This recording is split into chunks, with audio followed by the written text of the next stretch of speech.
Olha só, pessoal, que notícia interessante que acabou de ser lançada no site do Antagonista. Você só vai encontrar ali como fonte primária, naturalmente, no site do O Antagonista, que direciona para a página da revista Cruzoé, que é deles também, a respeito de alguns detalhes curiosos no balanço divulgado pela Prio. Você conhece essa empresa? Prio, a antiga PetroRio. Isso aí certamente você conhece, né? PetroRio. Mas então, essa empresa divulgou recentemente um resultado muito positivo, diga-se de passagem, mas algumas pessoas, alguns analistas, sob condição de anonimato, diga-se de passagem, eles não revelaram o seu nome, mas eles foram consultados pelo pessoal do Antagonista e informaram, depois de analisar esses números, que tem alguma coisa estranha aí, a coisa não bate muito bem. Vamos dar uma olhada nessa história, será que é um novo caso Americanas aí pintando, surgindo? Muito cedo para dizer, mas vamos olhar com detalhes o que foi apurado pelo pessoal do Antagonista.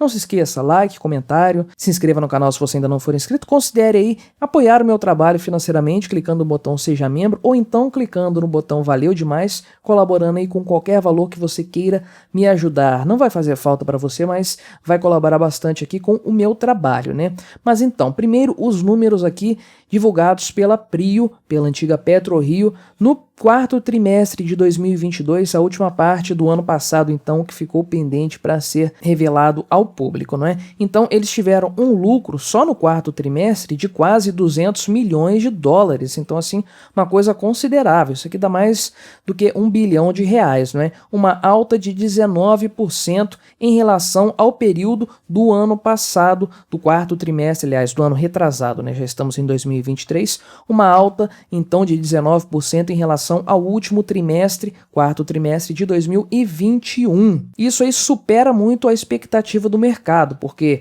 o número foi superior a R$ 1 bilhão e o consenso do mercado apontava para um valor metade desse aí, né? 516 milhões de reais na verdade. Então, até aí tudo bem, a empresa teve um lucro expressivo, uma petroleira, petroleiras costumam ganhar bastante, faturar bastante também, só que alguns analistas apontaram para alguns detalhes bastante curiosos desse balanço patrimonial. E é importante nós frisarmos aqui o efeito Americanas, já podemos chamá-lo assim, né? Essa coisa de os analistas, os especialistas nessa área aí, olharem com mais cautela os balanços patrimoniais apresentados pelas empresas, especialmente se forem balanços muito positivos, muito acima da expectativa do mercado.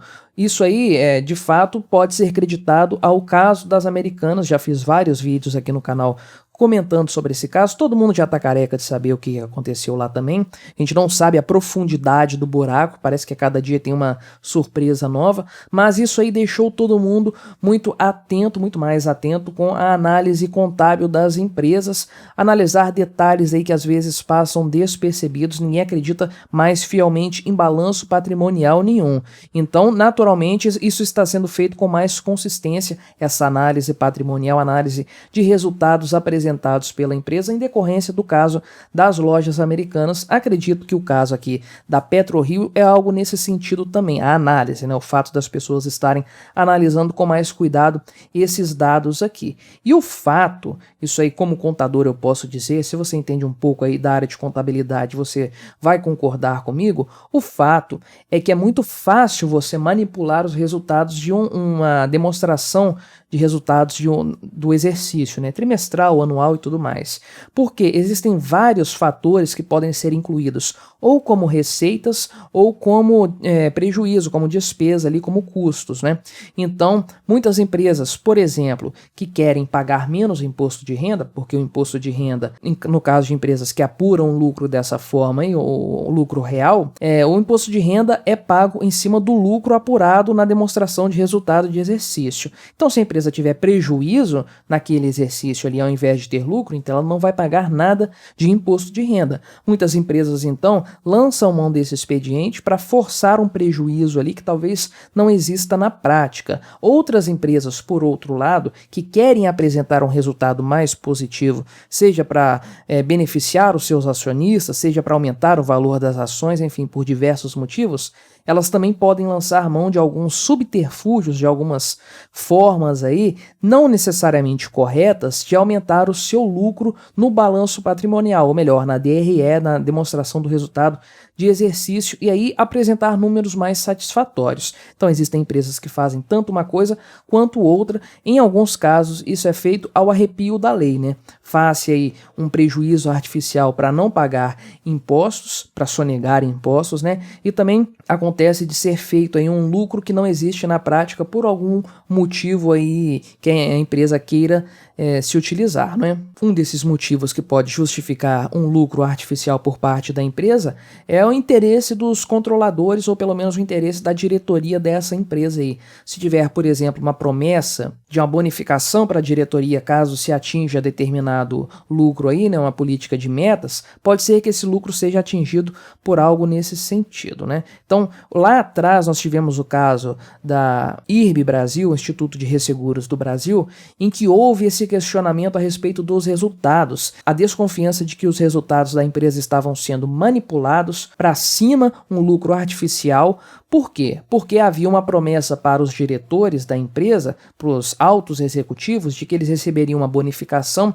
caso as ações da empresa chegassem em determinado valor. E você sabe, empresas que apresentam um lucro constante tendem a ter as suas ações mais valorizadas. Então havia aí um claro interesse, um conflito de interesses aí em relação aos executivos da empresa, aos altos diretores. Por outro lado, isso pode acontecer também de forma não criminosa. Muita gente questionou o Bradesco recentemente, porque acho que foi o Bradesco que fez isso, não vou saber qual banco que foi, eu acho que foi o Bradesco, que reconheceu 100% aí do valor a receber das lojas americanas como prejuízo, como valores que não serão recebidos, como provisão para pagadores aí caloteiros, né? Não sei qual é a rubrica que eles usaram lá na demonstração deles lá, mas colocaram isso e isso reduziu o lucro da empresa no final do exercício. Teve gente que afirmou que o Bradesco, ou o banco, enfim, fez isso para pagar menos imposto, né? Foi uma manobra para pagar menos imposto nessa história. E de fato vai pagar menos imposto sim,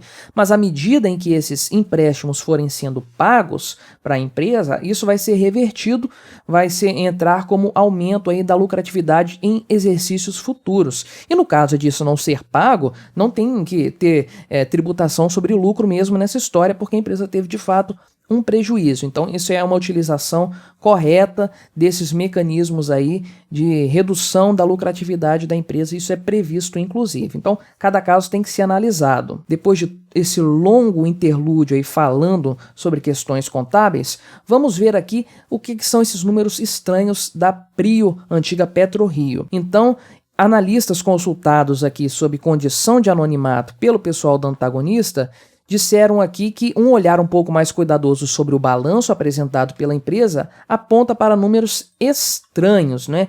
E aqui tem uma notícia que já tinha saído 3 dias atrás, estou gravando isso aqui no domingo, por isso que eu estou com essa roupa aqui de encontrar com Jesus, né? Estou gravando isso aqui no domingo, mas na quarta-feira o pessoal do antagonista já tinha apontado algo nesse sentido aqui também. E o que foi apurado por eles? Que embora tenha havido aí, conforme eu mostrei no início do vídeo, um crescimento do lucro da empresa na ordem de 19%, o que aconteceu de fato na matéria de receita é que a empresa vendeu 42% a menos de petróleo em relação ao ano anterior, esse mesmo período do ano anterior. E aí fica a pergunta, como que a empresa que vendeu menos pode ter tido um lucro maior nesse período, né? Fica uma coisa assim um pouco duvidosa. E aí, no final do ano passado, a empresa estocou parte aí do petróleo dela para esperar um preço maior, porque havia aí uma previsão que eles haviam feito de que haveria uma valorização do petróleo no futuro próximo, né? O fato é que os especialistas aqui, o analista aponta que foi uma estratégia incorreta, inclusive, porque o preço do petróleo só caiu de lá para cá. Então, eles venderam menos nesse período. Como que eles conseguiram um lucro maior, então? Através de outros lançamentos na DRE. Por exemplo, aqui, uma rubrica chamada Outras Receitas barra Despesas Operacionais, que não dá para saber exatamente muito o que é, olhando assim, mas elas subiram de 5 milhões negativos, então isso aqui estava diminuindo o lucro final da empresa, para mais de 280 milhões positivos de um trimestre para o outro, ou seja, no terceiro trimestre do ano passado estava um valor negativo de 5 milhões, e aí em um trimestre saltou para 280 milhões positivos, né? Isso aqui se refere, de acordo com a explicação da própria empresa aqui, quando ela apresentou os resultados, à descoberta de novos poços de petróleo aqui, né? Então isso aí entra como um aumento do ativo da empresa. E a empresa também recuperou aqui um valor maior em impostos nesse período, 300% a mais do que no quarto trimestre de 2021, um valor que representa 250 milhões de reais. E aí isso aqui pode ser interpretado, como eles colocaram aqui, como uma ginástica contábil, uma forma de alcançar um resultado muito positivo com algum objetivo. E o que eles mencionam aqui é que o conselho administrativo da empresa, e olha só, ninguém está afirmando que uma coisa tem a ver com a outra que não, são apenas dados, informações que são públicas e que estão sendo analisadas para se chegar aí, talvez, em algum tipo de análise lógica da situação, né?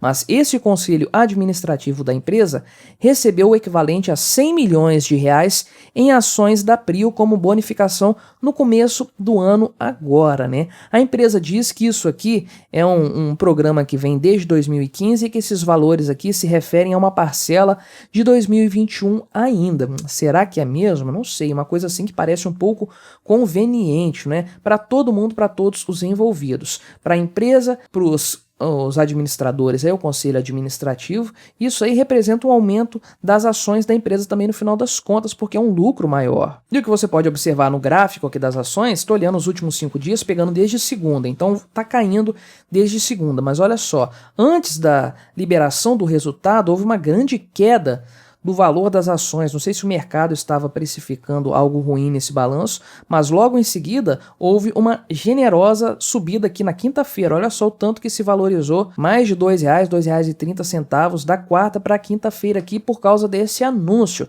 Agora pensa, os acionistas, aliás, os diretores da empresa, o conselho administrativo recebeu uma grande quantidade aí, não em dinheiro, mas em bonificações de uma ação que se valorizou aí um valor considerável de um dia para o outro. Então, se eles quiserem se desfazer dessas ações agora para lucrar com essa bonificação, eles vão conseguir fazer.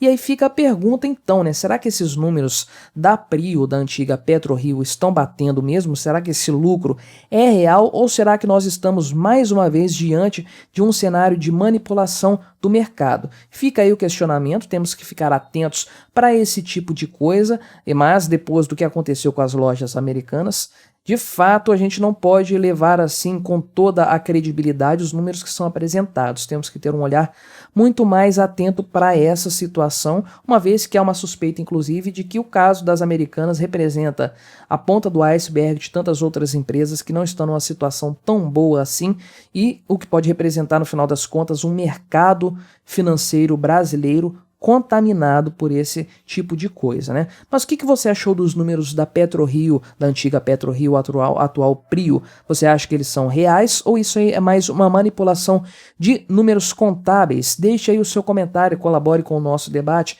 se inscreva no meu canal se você ainda não for inscrito e até a próxima.